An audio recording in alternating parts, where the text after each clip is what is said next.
Bismillahirrahmanirrahim. Assalamualaikum warahmatullahi wabarakatuh. Alhamdulillahirabbil alamin. Nahmaduhu wa nasta'inuhu wa nastaghfir wa na'udzu billahi min shururi anfusina wa min sayyiati a'malina.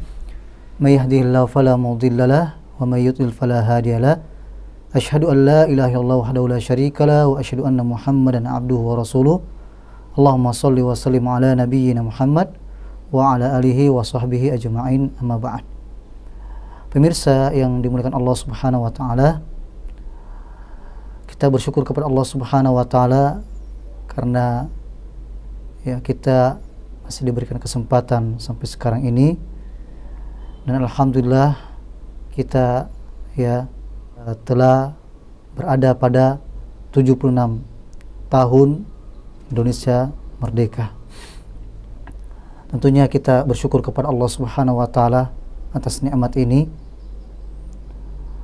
Namun yang perlu kita bahas pada kesempatan ini adalah kemerdekaan yang sesungguhnya menurut Islam. Seseorang dikatakan merdeka ketika dia betul-betul hanya menghambakan dirinya kepada Allah Subhanahu wa taala. Karena tidak sedikit manusia menghambakan dirinya kepada selain Allah Subhanahu wa taala, menghambakan dirinya kepada sesama manusia, menghambakan dirinya kepada berhala, dan ada juga yang menghambakan dirinya kepada dunia ini, dan juga ada yang menghambakan dirinya kepada hawa nafsunya, na'udzubillahi min dzalik. Oleh karena itu, kemerdekaan seseorang dikatakan merdeka ketika dia bisa melepas belenggu syaitan dari dirinya. Bukankah syaitan telah berjanji kepada Allah Subhanahu wa taala setelah dikeluarkan dari surganya, ya, dia mengatakan, ya, tsumma la'atiyannahum, saya akan mendatangi ya anak cucu Adam, min baini aidihim, dari depannya, wa min khalfihim, dari belakangnya, ya, kemudian juga wa an aymanihim wa an syamali, wa dari kanan dan kirinya, dan engkau tidak akan mendapatkan dari mereka banyak yang bersyukur. Dan di dalam ayat lain Allah Subhanahu wa taala memperingatkan, ya ayuhan nas inna wa'dallahi haqq fala tagurrannakumul hayatud dunya wala yagurrannakum billahil ghurur. Wahai manusia, sungguh janji Allah itu benar, maka janganlah kehidupan dunia memperdayakan kamu, dan janganlah syaitan yang pandai menipu memperdayakan kamu tentang Allah. Inna syaitana lakum adu fattakhiduhu aduwa. Sesungguhnya syaitan itu musuh bagimu. Nah, ini harus kita catat ini. Kata Allah Subhanahu wa taala, syaitan adalah musuh bagimu. Innama yad'u hizbahu liyakunu min ashabis sa'ir. Yakunu min ashabis sa'ir. Oleh karena itu, jadikanlah syaitan sebagai musuh. Innama yad'u hizbahu, karena sesungguhnya syaitan itu hanya mengajak golongannya agar mereka menjadi penghuni neraka yang menyala-nyala. Na'udzubillahi min dzalik. Inilah yang harus kita wanti-wanti, ya, dan berusaha agar kita tidak terperangkap dengan ya tipu daya syaitan. Dalam ayat lain Allah Subhanahu wa taala menyebutkan juga, afara'aita man ittakhadha ilahahu hawa. Maka pernahkah kamu melihat orang yang menjadikan hawa nafsunya sebagai tuhannya? A'udzubillahi min dzalik. Wa adallahu Allahu ala ilmi. Maka Allah Subhanahu wa taala membiarkannya sesat dengan pengetahuan Allah Subhanahu wa taala. Wa khatama ala sam'ihi, dan Allah telah mengunci mati pendengarannya. Wa qalbihi, dan mengunci mati hatinya. Wa ja'ala ala basarihi ghishawah, dan Allah meletakkan tutup atas penglihatannya. Faman yahdihi min ba'dillah afala tadhakkarun? Maka siapakah yang mampu memberi petunjuk setelah Allah membiarkannya sesat? Mengapa kamu tidak mengambil pelajaran? Ini diantara ya penghambaan kepada hawa nafsu yang harus kita ya terlepas darinya.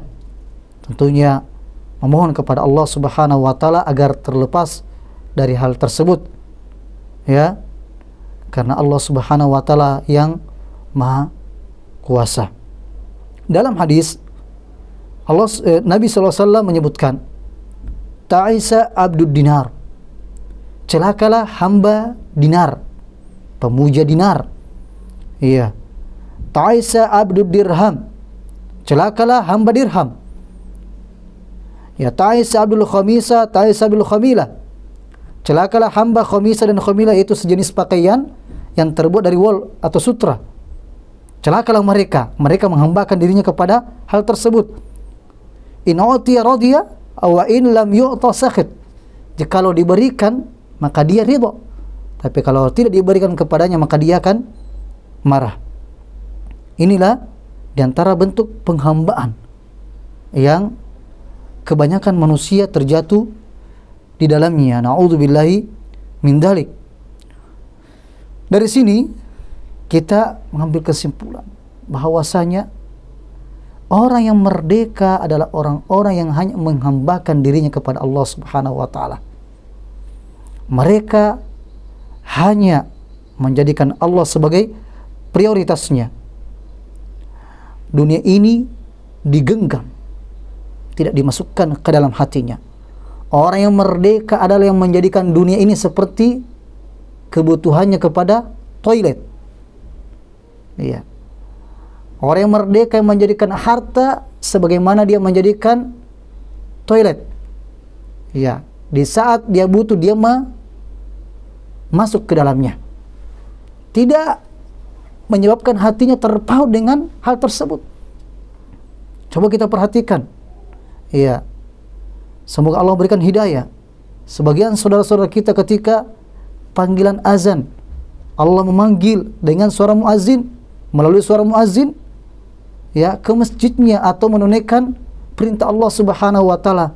Tapi kenyataannya begitu banyak manusia yang mengaku muslim ya, mereka meninggalkan atau seakan-akan tidak mendengarkan panggilan Allah Subhanahu wa taala, masih sibuk dengan pekerjaannya. Ini artinya dia menghambakan dirinya kepada dunia. Allah Subhanahu wa taala menyebutkan dalam surat An-Nur ya, orang-orang yang tidak terpengaruh dengan apa? Ya, kehidupan dunia ini di dalam mengingat Allah Subhanahu wa taala. Rijalun la tulhihim tijaratun wala bai'un an dzikrillah. Ya, di antara manusia, laki-laki ya atau hamba Allah Subhanahu wa taala, la tulhihim. Di sini disebutkan rijal, artinya sifat laki-laki, sifat yang betul-betul ya dipuji oleh Allah Subhanahu wa taala, di mana mereka la tulhihim, perdagangan mereka ya, bisnis mereka, pekerjaan dunia mereka tidak menjadikan mereka lalai dari an dzikrillah, dari mengingat Allah Subhanahu wa taala, wa iqamis sholati wa itaiz zakah, dalam mendirikan salat, menunaikan zakat. Kenapa? Ya khafuna yauman tataqallabu fihi alqulubu wal absar, karena mereka takut ya kepada hari ketika hati dan penglihatan menjadi guncang pada hari kiamat. Inilah orang-orang yang merdeka. Ya, merdeka ya di sisi Allah Subhanahu wa taala, menurut Allah Subhanahu wa taala. Jadi sekali lagi kita ingatkan bahwasanya orang yang merdeka adalah orang yang hanya istislam. Nah, Islam itu sendiri berasal dari kata istislam, menyerahkan diri, tunduk kepada Allah Subhanahu wa taala dan tidak terperdaya dengan kehidupan dunia ini. Semoga Allah Subhanahu wa taala ya menjadikan kita orang-orang yang merdeka dari belenggu syahwat, syubhat dan belenggu syaitan terutama, dan menyucikan hati-hati kita. Allahumma ati nafsi nufusana taqwaha wa zakkiha wa anta khairul man zakkaha anta waliyuha wa maulaha. Subhanakallahumma wa bihamdik asyhadu an la ilaha illa anta astaghfiruka wa atubu ilaik. Wa sallallahu ala nabiyina Muhammad walhamdulillahi rabbil alamin. Assalamualaikum warahmatullahi wabarakatuh.